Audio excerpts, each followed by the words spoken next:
ராஜ கம்பீர இரண்டாம் புலிகேசி வரார் வரார் வரார்.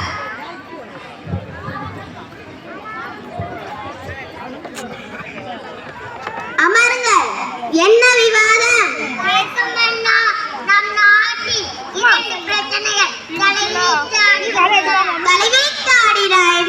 இழுத்து கட்டிவிட வேண்டியதான அப்படி இரண்டு பிரச்சனைகள்.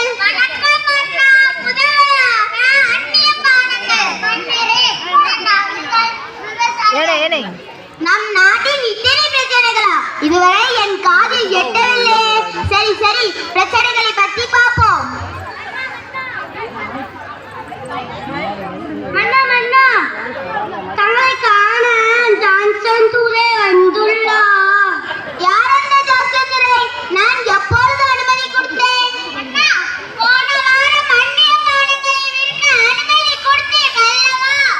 மன்னா, அதுக்கு கூலியாக வரி கூட கொடுத்தார்கள் அல்லவா? ஆம், வரி வரி. இதை முதலில் சொல்லும் மங்குடி அமைச்சரை அழைத்து வாருங்கள் அவரை. வணக்கம் அண்ணா. வாருங்கள் வாருங்கள், அமருங்கள். தாங்கள் வந்தின் நோக்கம்? தங்கள் நாட்டில் எங்கள் பானைகளை விற்பதற்கு கூடுதல் அனுமதி தரப்பட வேண்டும் அண்ணா. அதற்கென்ன, எதை வேணாலும் விற்றுக் கொள்ளுங்கள். ஆனால் எனக்கு தேவை வரி. வரி வரி, மிக்க நன்றி மன்னா. மன்னா, இதை பாருங்கள். இது எந்த விலையின் மாமிசம்? இதுவரை நான் உண்டதில்லையே. யாருங்க இதை மதிய உணவில் சேர்த்துக் கொள்ளுங்கள். மன்னா, சற்று பொறுங்கள். இது ஒன்றும் விலங்கின் மாமிசம் இல்லை. அப்படி என்றால் இது என்ன? அக்காமல் கச்சம் குடித்தால் கெட்டு போன மனித உடலுறுப்புகள் மன்னா. அப்படியா?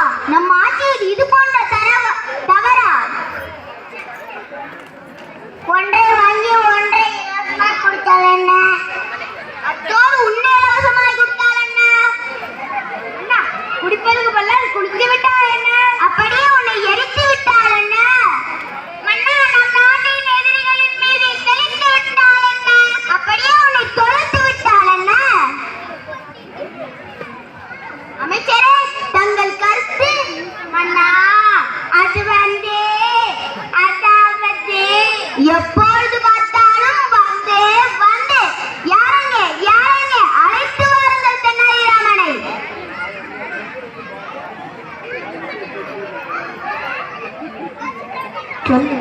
வணக்கம் அண்ணா. நாங்கள் அழைத்ததின் நோக்கம் என்ன?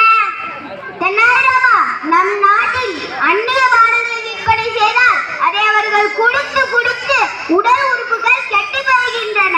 அதை விரைவில் தடை செய்ய வழிகள் தான் கூறுங்களே. மன்னரே, அதை தடை செய்ய இரண்டு வழிகள் உண்டு. முதலாவதாக நிலத்தடி நீர், முதலாவதாக ஏரி குளங்கள், முதலாவதாக மின்சாரத்தை தடை செய்ய வேண்டும். இரண்டாவதாக தண்ணீரை இலவசமாக வழங்க வேண்டும்.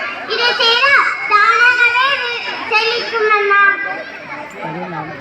அமைச்சர்களே, தென்னாலிராமன் கூறியது போல் அந்நிய பானங்களை தயாரிக்கும் நிறுவனத்திற்கு தண்ணீரையும் மின்சாரத்தையும் தடை செய்து விடுங்கள். அடுத்த விவாதம் என்ன? மன்னா, நம் நாட்டில் மழை பெய்யாததால் நெல் பயிர் வாடி போயின. அதனால் விவசாயிகள் பட்டினி கிடக்கிறார்கள். விவசாயிகள் பட்னியா? இது நம் ஆட்சியின் அவமானம். தெனாலிராமா, இதற்கும் ஒரு வழி சொல்லேன். என்ன சிரிப்பு? எல்லா பிரச்சனைக்கும் உம்மிடமே ஆலோசனை கேட்கிறோம் என்று எக்காலம் பண்ணுகிறோம். அப்படியெல்லாம் இல்லை மன்னா. சரி, உம்மிடம் 5 கேள்விகள் கேட்கிறேன். பதில்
வருகின்றனர்.